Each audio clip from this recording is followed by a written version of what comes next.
Pero con los años lo que me he ido dando cuenta es que no tiene que ver con eso.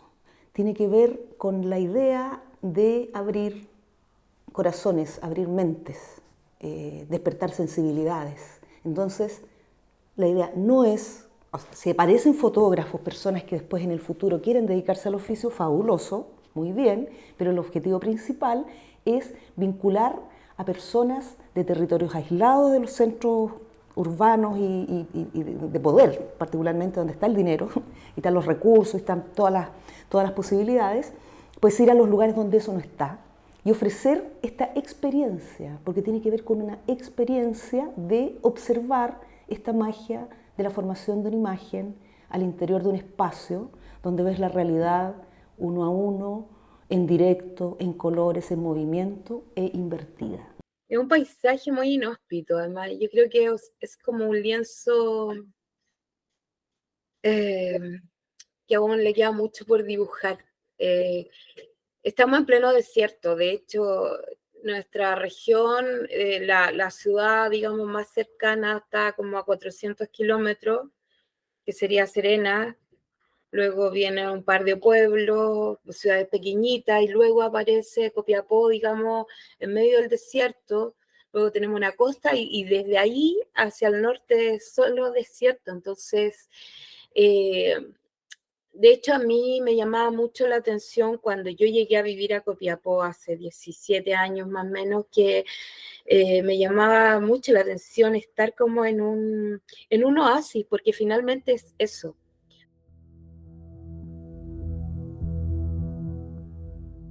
Está orientada para la vida profesional y para el trabajo. El punto es que la vida profesional y la manera que tenemos de trabajar en nuestra cultura contemporánea es absolutamente inhumana y está naturalizada esa deshumanidad, digamos, ¿no? Hay mucho maltrato laboral, hay muy poca empatía en general. Esa es como la palabra que para mí sintetiza eso. O sea, hay muy poca capacidad de ponerse en los zapatos del otro o la otra y ver que también ese ser está sufriendo o está gozando lo que sea. No, no me interesa el otro. En el mundo laboral, porque la competencia es lo que importa, el éxito es lo que importa. Entonces, si bien yo comprendo que la educación, por supuesto que tiene que entregar las mejores herramientas para el mundo profesional, para mí la herramienta básica son las relaciones humanas sanas. Estoy hablando desde un país que es Chile, que tiene una tradición autoritaria notable y que no solo es responsabilidad de la dictadura, que eso nos cuesta mucho comprender a los chilenos. O sea, todos se lo echamos a Pinochet. Pinochet es el malo. Bueno, Pinochet es una consecuencia de la cultura autoritaria nacional. Y eso se reproduce en la escuela, en la academia y en el mundo laboral. ¿Te fijas? Entonces, y eso para mí es inhumano y es inaceptable. Entonces, uno de mis propósitos en el mundo educativo, yo trabajo tanto en escuelas, digamos, de educación básica y en el mundo académico, en educación superior, considero que en los dos ámbitos el principio tendría que ser también como, digamos, lo que se llama educación emocional, es decir, cómo gestionas tus emociones en relación al otro o a la otra. Y eso no está muy presente en nuestra formación. Entonces uso la fotografía como excusa para entrar también por ahí. Entonces el objetivo principal tiene que ver con eso, tiene que ver con que los ciudadanos de los territorios donde he podido transitar hayan tenido esta experiencia, por lo tanto entender que a partir de esa experiencia van a advertir, van a observar las imágenes de otra manera y probablemente van a traspasar eso a sus entornos, tanto adultos como pequeños, ancianos, quienes sean, porque tampoco para mí hay límite de edad para tener esta experiencia. Por supuesto que privilegio los niños y los abuelos, los ancianos, porque son las personas, ya sabemos, más vulnerables de la sociedad y también de alguna manera, particularmente la gente mayor, los viejos, desechados directamente, ¿no? Son personas que, como no son productivas, no tienen ninguna importancia en nuestro sistema, digamos, económico competitivo, pues esas personas necesitan atención y también necesitan decir cosas ellos, porque siempre se generan unas conversaciones muy interesantes al interior de la cámara con personas mayores, porque empiezan a contar sus historias, sus experiencias, entonces por ahí va la cosa para mí. O sea, no es necesariamente promover la fotografía como el gran oficio, sino que ofrecer una experiencia artística, pero que es emotiva, que también es colectiva, porque somos un grupo de personas que estamos viviendo eso, y que tiene que ver con los sentidos, ¿no? Es una cuestión perceptual también. Mira, la estenopeica también, como casi todo en mi vida, surgió por la necesidad vital.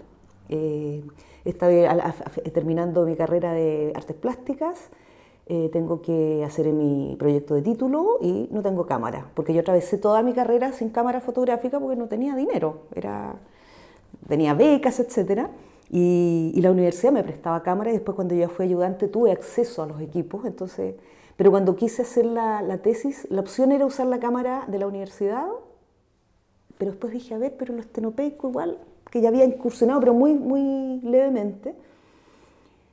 Y pensé en eso, dije, voy a hacer una tesis, porque además nunca habían hecho una tesis estenopeica en la Escuela de Artes de la Chile, porque la estenopeica en los años 90, o más bien a mediados de los 80 del siglo pasado, que fue cuando yo estudié, la fotografía estenopeica no tenía ningún valor, era una especie de introducción muy, muy superficial para entrar a la verdadera fotografía, ¿no? Que eran las cámaras. Entonces yo lo hice como porque no tengo equipos, pero también como para tensionar un poco el sistema, porque preguntándome, bueno, ¿qué iba a decir mi profesor? Y mi profesor le encantó la idea, y por eso partí haciendo la tesis. Y haciendo esa tesis empezaron a aparecer la idea de las cámaras de múltiples objetivos, de múltiples ojos. Y ahí, bueno, después me titulé y seguí investigando eso. Estenopo en gira por Atacama es de alguna manera una continuación de esa historia, porque pasaron los años, yo me quedé viviendo en Valle de Elqui, seguí aplicando a proyectos culturales financiados por el Estado y me los iba adjudicando, entonces iba haciendo clases en las escuelas rurales del Valle de Elqui, pero lo que iba haciendo era transformando aulas en cuartos oscuros, que era una tarea enorme, porque era itinerar, también era como, bueno, siempre ha estado la historia de itinerar, ¿eh? Como que yo tengo alguna especie de... Tal vez siempre quise ser circense y no tuve el suficiente valor, entonces me hice fotógrafa, pero ando con un circo pequeño, ¿eh? Eso es como mi idea. Entonces ahí hice varios proyectos en escuelas rurales, esto ocurrió a inicio de los años 2000, o sea, hace 20 años. Después pasaron otras cosas, en fin, pero ahí en ese periodo siempre fui construyendo cámaras. Y en algún momento de ese periodo empecé a hacer cámaras estenopeicas de formatos 1:1, formato, digamos, escala humana podríamos llamar, donde uno puede ingresar a la cámara. Pero para hacer fotografías para mi trabajo y principalmente con la idea de conseguir una imagen estenopeica 1:1, es decir, un autorretrato de cuerpo entero que tuviera el negativo el mismo tamaño de mi persona. Por ejemplo, trabajan de reporteros gráficos o digamos la fotografía como oficio, y esas personas también vienen a nuestros talleres y bueno, la impronta de los talleres tiene que ver como tiene mucho que ver con las propuestas que hacen las personas que vienen. Entonces, por ejemplo, Verónica la invitamos con su cámara estenopeica gigante y ella vino, nosotros gestionamos la actividad para que la gente pudiese visitar ese proyecto. Y así hay otras iniciativas, por ejemplo, fotobordado, gente que trabaja con técnicas del siglo XIX, personas que trabajan, por ejemplo, perspectiva de género, talleres de acción fotográfica. Todo es muy práctico, todo tiene como ese tema de que empieza y termina con un resultado en 1 o 2 días, en unas 4 o 5 jornadas. Eso va como dependiendo también del público al cual queremos apuntar. Hay un público que, por ejemplo, no se inscribe en los talleres. Entonces hemos tenido que desarrollar ahora el último año iniciativas que son más de experiencias, donde la gente va a vivir una experiencia y listo. Entonces, pero es muy complejo porque, como te decía, nos financiamos con fondos públicos, los fondos no son, nunca son suficientes. Hacemos gestión en cuanto a, no sé, nos conseguimos, por ejemplo, alojamiento, en cuanto a la producción, para apalancar algunos gastos, principalmente con empresas locales. Y eso es un contexto como de personas muy, no sé cómo decirlo, de estratos igual bajos. Ese es como nuestro público.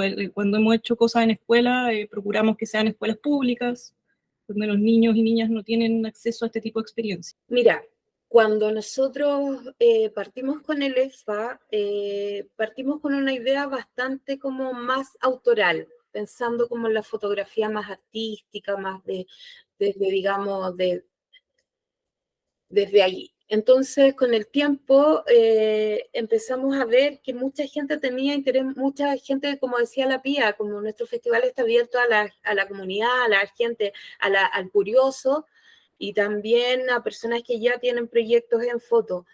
Y, y en este tiempo lo que detectamos es que hay dos cosas. Mucha gente de nuestro territorio tiene muchas ganas de aprender foto y como tú bien decías, como desde lo técnico, desde aprender a usar una cámara y cuando llegan a nuestros talleres se encontraban con un mundo totalmente distinto. Y desde ahí yo creo que la pega que empezamos a hacer sí fue creciendo porque hubo mucho más interés desde esa vereda. Y hoy día nuestros talleres se abren un poco, empezamos como al revés, podría decirlo, porque hoy día nuestros talleres son un poco más livianos, se abrieron más a la comunidad, sin embargo, cuando partimos muy, muy de nicho, entonces también ahí generamos, yo creo que un público objetivo que empezó a trabajar esto. Y al siempre enlazar el tema, la palabra territorio, el espacio, darle el interés, no solamente como un paisaje visual, estético, hermoso, digamos, abriendo como, claro, estos caminos como desde la infancia, de cómo ha cambiado tu espacio, tu entorno, todo, se fueron generando cosas súper interesantes. Y hoy día yo creo que la finalidad, no sé si la finalidad, pero sí como el camino es como que vayan estas dos cosas entrelazadas.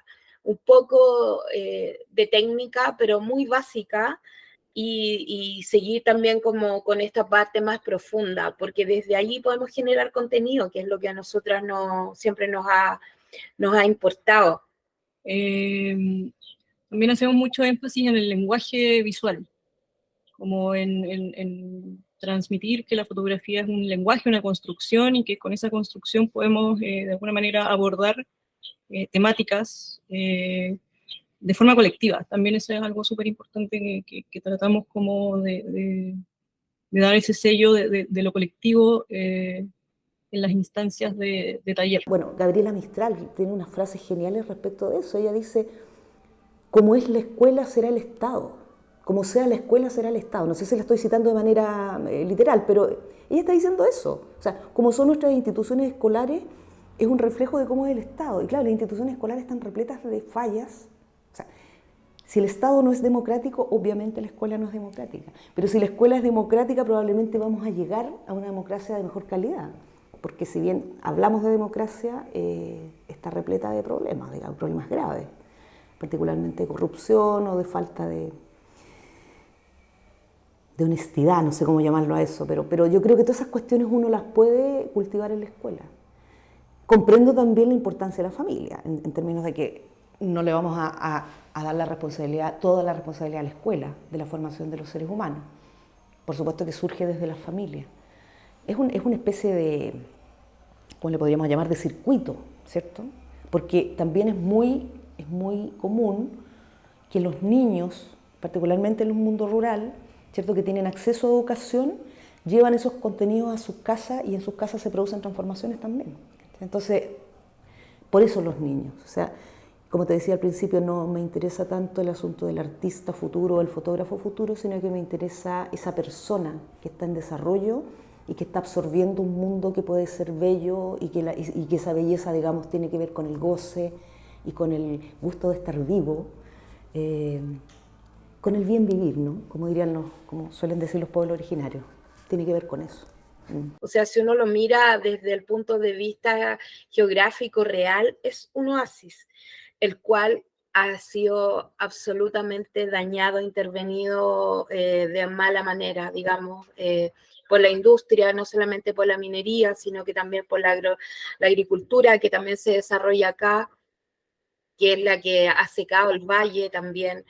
Y en mi caso, como fotógrafa, siempre me ha gustado, no sé si siempre, pero en un momento empecé a fotografiar el desierto, y desde que empecé a hacerlo hoy día ha cambiado mucho el escenario.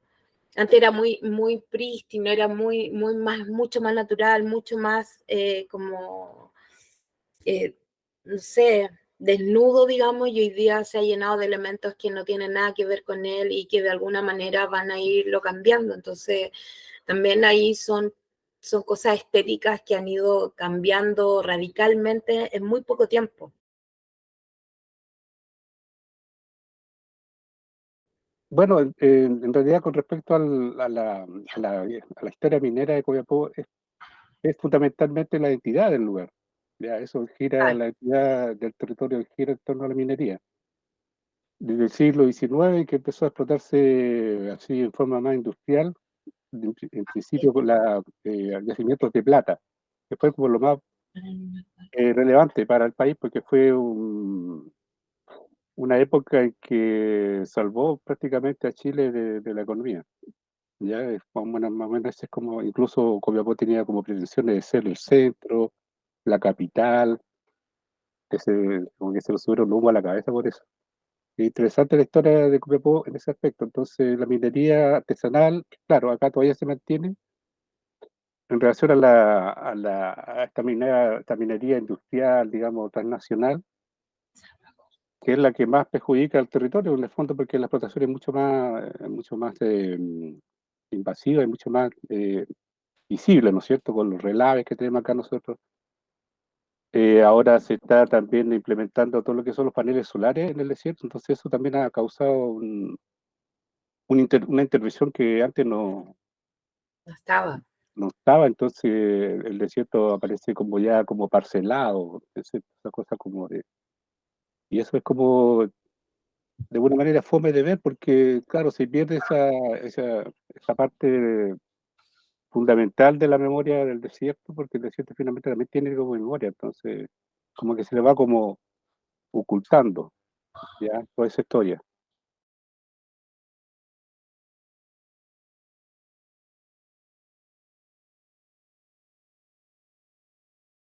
Y además que el territorio también es como un lugar, como comentábamos, muy conflictivo, muy donde pasan cosas, temas de poder, un lugar como que tiene mucho que decir. Entonces, uno por medio de la fotografía rápidamente llega a esos temas, o sea, sales como, no sé, a caminar y miras, está lleno de desechos de minería, el río, nosotros vivimos en un valle, pero el río no corre porque Entubado. está sobreexplotada, entonces hay como una especie de cicatriz que es bien dramática, entonces como que eh, para nosotros es muy fácil como llegar a esos temas que nos interesa tratar por medio de la fotografía y dirigida, digamos, a este tipo de público, que son las personas de acá, a las cuales nos interesa, puedan tener como otra visión de las cosas, como contribuir en ese sentido.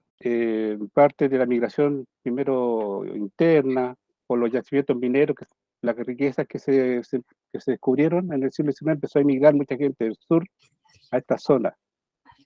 ¿Ya? Y lo curioso es que después esa gente, digamos, en el norte se cubrieron las salitreras, que son otro tipo de riqueza, en Antofagasta, y también emigró hacia Antofagasta. Entonces hubo una constante inmigración en ese sentido, de gente del sur. Eh, y eso hizo posible el nacimiento de pueblos en el desierto, que eso fue una parte como muy interesante de la memoria histórica de este lugar. Y lugares que ahora están abandonados o desaparecieron definitivamente, ya en los pueblos. Eh, entonces, la base, digamos, como de la identidad, ¿no?, digamos, locales tiene ese sentido, digamos, lo religioso, la minería, está todo muy interconectado. Pareciera que hoy en día el panorama ha cambiado muchísimo por el asunto de la conexión a Internet. Entonces los niños tienen acceso a un conocimiento que antes no tenían, obviamente. Todas estas escuelas, a pesar de que son rurales, todas tienen Internet. Eso es muy interesante acá en Chile, que el Estado, digamos, se ha preocupado de eso, de conectar, digamos, todas estas escuelas y dejar a los niños, digamos, de alguna manera, con los elementos y las herramientas para poder tener ese acceso. Los niños tienen celular, igual que digamos, la mayoría. Entonces ahí de alguna manera se ha transformado un poco la visión que ellos tienen del mundo. Ya es mucho más amplia. Eh, claro, yo he tenido la experiencia anterior de haber hecho un proyecto en que no existía todavía esa masificación del celular, entonces todavía los niños tenían una cuestión muy primaria, digamos, con la fotografía, una relación muy de sorprenderse, digamos, ¿ah? De conocer la máquina, de conocer el sistema y todo. Ahora con el celular ellos tienen una relación con la imagen que es mucho más directa. Así que en ese sentido me imagino, yo me atrevería, digamos, a decir que los niños tienen otros intereses. Normalmente se van del lugar, los que se pueden, digamos, los que logran irse, eh, y buscando, digamos, estudiar otra cosa, no ser como los padres a lo mejor. Ahí me gustaría igual intervenir, porque eso también tiene un poco lo que está diciendo la Pía, que tiene que ver con el diseño, digamos, de las políticas culturales de este país, que finalmente se reducen a asignaciones a privados, le hace nosotros, ¿cierto? En vez de que haya una política cultural definida, si bien la hay, porque hay libros, textos del Ministerio de la Cultura con esos contenidos, en términos de efectividad, o sea, no hay una política cultural, digamos, que se sostenga en el tiempo, digamos, de manera estatal organizada. Bueno, en este momento, de hecho, hay una crisis en el Ministerio de las Culturas por esa razón.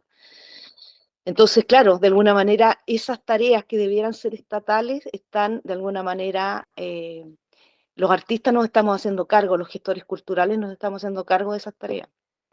Y está, digamos, funciona como puede. Otra cuestión que me parece importante decir es que el encuentro Foto Atacama, EFA, tiene 7 años de trayectoria, digamos, lo han realizado durante 7 años, cosa que es súper compleja en cualquier contexto, digamos, hacer eso, sostener algo independiente tanto tiempo. Y entiendo que hay una 8ª edición, porque creo que los fondos de este año también fueron asignados. Y otra cuestión que me parece súper importante como enfatizar es eso, ¿no? A propósito de este país largo con 2 dimensiones, país que tiene 4.000 kilómetros de largo, digamos, donde Santiago podríamos decir que es la mitad, pero de Santiago para el norte no hay ni una sola escuela de artes visuales. Es una cuestión como media, para mí es delirante. No hay, bueno, por supuesto que las hubo, ojo, hasta septiembre de 1973.